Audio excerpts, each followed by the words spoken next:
let's move to the other, the crystal growth. Okay, now what is the crystal growth? In a rocky coast, waves hit the sea cliff. The water is alkaline. Some water droplets hit the cracks in the rock. In this alkaline water, the soluble minerals in the rock get dissolved. This leads to formation of small holes in the rocks. This is the effect of solution. Alkaline water gets stored in these holes because of heat. This water turns into water vapors and only crystal of alkaline material remains in the rock. Crystal occupy more space. This occurs tension on the rock. Holes are formed in the rocks. It is like the honeybee. C. Alkaline crystallization. Now, alkaline crystallization means what? We are talking about the seashore. हम seashore की बात कर रहे हैं. हम सी side की बात कर रहे हैं जहाँ पे जो पत्थर है, जो सी क्लिफ्ट है, उसके ऊपर क्या है, आपका जो समंदर की जो लहरें हैं वो आके हीट कर रही है. ओके, सो जब समंदर की लहरें आके उसे हीट करती है तो जो पत्थर होते हैं, पत्थर के बीच में जो क्रैक्स होती है, उन क्रैक्स में जो समंदर का खारा पानी होता है वो जाके क्या होता है, उसमें फंस जाता है. उससे क्या होता है, we know that our rock is a mixture of minerals. तो वो क्या होता है, अब वो जो सॉल्टी वाटर है, अब उस वाटर के अंदर भी बहुत सारे सॉल्ट है, उनका रिएक्शन हो जाता है. That water is alkaline water. Okay, so उनका क्या हो जाता है, रिएक्शन हो जाता है.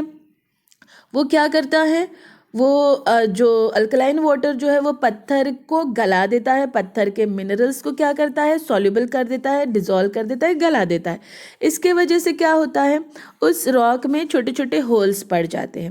ओके, ना उस छोटे छोटे होल्स में क्या होता है, फिर से पानी आके जमा होते जाता है. और जैसे हीट बढ़ती है, फिर वो जो उस छोटे छोटे होल्स में जो पानी जमा हुआ है, जो कि अल्कलाइन वाटर है, वो भाप बन के क्या हो जाता है, ऊपर उड़ जाता है. Okay, and after that what remains, अगर आपने सॉल्टी वाटर को गर्म किया तो पानी भाप बन के उड़ जाएगा, लेकिन नीचे क्या रहेगा, सारा सॉल्ट रहेगा. The same thing happen here also. The alkaline, when that alkaline water gets stored in that holes, that after the evaporation, the whole water goes up in the form of vapors, and only the crystal of salt it remains there. Okay, and as we know that when water it is in liquid form, it needs less place, but when it is in solid form, it needs more place. So the same case what happened with the frost, the same case is happening here with the crystal also. That crystal try to adjust itself. Okay, and in that adjustment what happened, the tension occurs on the rock. Okay, and the holes are formed, isn't it? यहाँ पे क्या हो रहा है, जो छोटे छोटे holes थे दैट बिकम अ मोटे मोटे holes, and it's look like a honeycomb. You just see, you observe here. Okay, so this is what the crystal formation. And the next topic we are going to see, that is the release of pressure. See, if the pressure is releasing and exerting, what happened, अगर pressure है वो कम ज़्यादा अगर होगा, if temperature, for example अगर temperature बढ़ रहा है तो क्या हो रहा है कि प्रेशर क्या होगा, कम होगा. ठीक है, और अगर टेम्परेचर घट रहा टेम्परेचर बढ़ रहा है तो प्रेशर क्या होगा, बढ़ेगा. टेम्परेचर घट रहा है तो प्रेशर घटेगा. Okay, like this.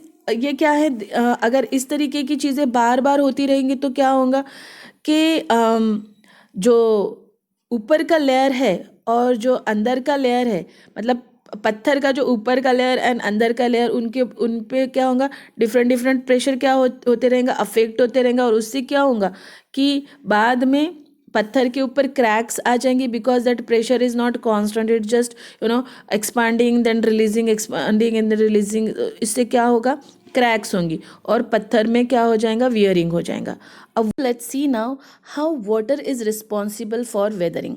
Okay, so now here are two stones, name is given here, sandstone and conglomerate stone. Okay, the sandstone and conglomerate stones are the stones which is made by the pressure.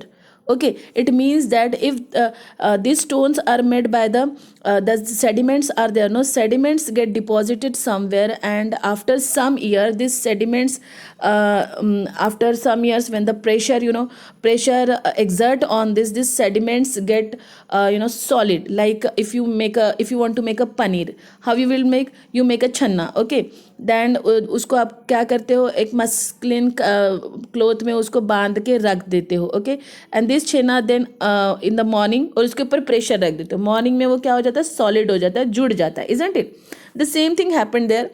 जब ऐसे sand के particles जो होते हैं और या फिर कोई भी ऐसे सेडिमेंट्स जो होते हैं वो क्या हो जाते हैं, डिपॉजिट हो जाते हैं, किसी जगह पे जमा हो जाते हैं, और उसके ऊपर बहुत हेवी प्रेशर आ जाता है. फिर वो पानी का प्रेशर हो, मिट्टी का हो, या किसी भी चीज़ का प्रेशर हो, जब आ जाता है तब उनका क्या हो जाता है, वो ऐसे जुड़ जाते हैं. ओके, तो उनसे जो पत्थर बनते हैं उनको हम सेडिमेंट्री रॉक्स कहते हैं. और उसमें जैसे कि ये आपका सैंडस्टोन आ गया या फिर कॉग्लोमेरेट्स आ गया, these are some type of that kind of rocks. Okay, तो यहाँ पे क्या हो रहा है, व्हेन अगर कोई ऐसी जगह है when there where there is a lot of rainfall than the average amount. okay, average amount से जब वहाँ पे ज़्यादा रेनफॉल होता है तो क्या होता है, that rain water get penetrate in this rocks. Okay, इन रॉक्स के अंदर वो क्या हो जाता है, पेनिट्रेट हो जाता है. और उसके बाद वो रॉक वो पेनिट्रेट होगा, पानी अंदर घुसेगा तो वो क्या करेगा, अपनी जगह बनाने की कोशिश करेगा.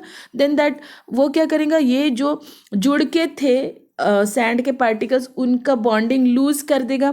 ओके, एंड व्हाट हैपन, वो जो उसके जो बॉन्ड्स थे वो क्या हो जाएंगे, टूट जाएंगे, और वो ऐसे छोटे छोटे ग्रैन्यूल्स में वो जो कभी ये जो सारी चीज़ें थी जो कभी जुड़ के एक पत्थर बनी थी, पानी ने इन सभी को फिर से क्या कर दिया, अलग कर दिया. Okay students, so I hope you understand what is the granular weathering. Granular weathering is nothing but the separation of the teeny particles, the rock particles. Okay, that is called the granular weathering, which is happened in the heavily rained area.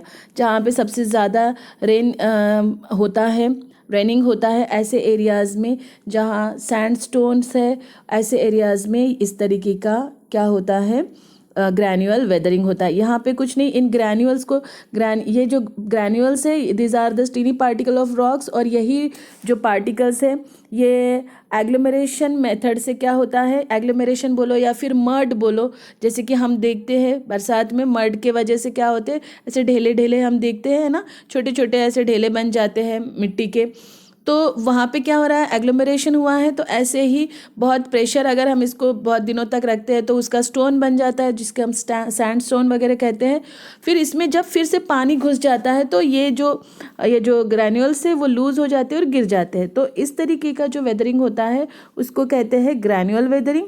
Okay, then the next is sometimes हमने देखा है कि because of the जो temperature होता है, temperature और water, ये दोनों चीज़ें भी क्या है, वेदरिंग के लिए बहुत ज़्यादा रिस्पॉन्सिबल है. जब टेम्परेचर कम ज़्यादा होता है तो क्या होता है कि टेम्परेचर के कम ज़्यादा होने से प्रेशर कम ज़्यादा होता है, और उसके वजह से that rocks experience the cracks. अब उस क्रैक्स में क्या हो जाता है, now that water get accumulated, वहाँ पे जाके वो क्या हो जाता है, उस जॉइंट्स में वाटर जाके क्या हो जाता है, जमा हो जाता है. और उसके वजह से when that water accumulate in that joints, that joint get wider, वो जॉइंट्स वाइडर हो जाते हैं और फिर वो टूट के गिर जाते हैं. इसको हम क्या कहते हैं, इस तरीके का अगर वेदरिंग है तो इसको कहते हैं block disintegration. I think this is enough for today's class. Okay, the next thing, that is the chemical weathering, we will see tomorrow. Have a good day.